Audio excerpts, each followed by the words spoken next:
যেটি আয়োজন করেছেন, আয়োজকদেরকে ধন্যবাদ দিয়ে খাটো করতে চাই না। তবে একটি কথা মনে রাখতে হবে আমাদেরকে, জয়ন্তী শেখ হাসিনা একটি কথা বলেছেন, বাংলাদেশের 1 ইঞ্চি মাটি যেন খালি না থাকে। সেই কারণে আমাদের নবনির্বাচিত চেয়ারম্যান এখানে আছেন, আমাদের এমপি মহোদয় আছেন, আমাদের মেয়র মহোদয় আছেন, আমরা আছি, আপনারা আছেন। আজকে আপনারা লক্ষ্য করছেন যে নেত্রী যখন বলছেন বাংলাদেশের কোথাও 1 ইঞ্চি মাটি খালি থাকবে না, সেই কারণে আমি একটি কথা বলতে চাই।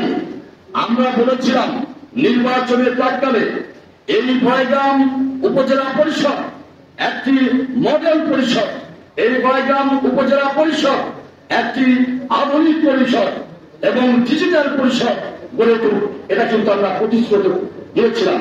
আজকে আমাদের এমপি মহোদয় আছেন, আমাদের মেয়র মহোদয় আছেন, আমাদের চেয়ারম্যান মহোদয় আছেন। আজকে এই বনপাড়া পরিষদ যেভাবে আছে এমপি মহোদয় এবং আমাদের জনপ্রতিনিধির দৃষ্টি আকর্ষণ করতে চাই।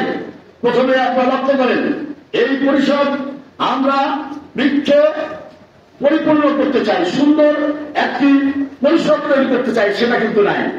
সেই কারণে এই দিকে অবশ্যই আমাদের দৃষ্টি রাখতে হবে। আজকে কৃষক বাঁচলে বাংলাদেশ বাঁচবে, বাংলাদেশ কৃষির উপর নির্ভরশীল বাংলাদেশ। আজকে আমরা কৃষকের সন্তান, এই কথা বলতে কিন্তু আমরা আত্মগর্বোধ করি। আমরা গর্বোধ করি এই কারণে আমরা কৃষি প্রধান দেশ, কৃষির উপর কৃষির এই রাষ্ট্র পরিচালিত হয় কৃষি টাকার উপরে। এবং সেই কারণে আমি বলতে চাই কৃষক ভাইদেরকে, আমরা যেহেতু কৃষক, আমরা সবাই কৃষক, আমরা সবাই একসঙ্গে মিলেমিশে এ দেশকে সোনার বাংলা দেশ হিসাবে পরিণত করতে চাই। এই প্রত্যয় ব্যক্ত করে আপনাদের সুদীর্ঘ কামনা করে আমি আমার ছোট কথা শেষ করছি।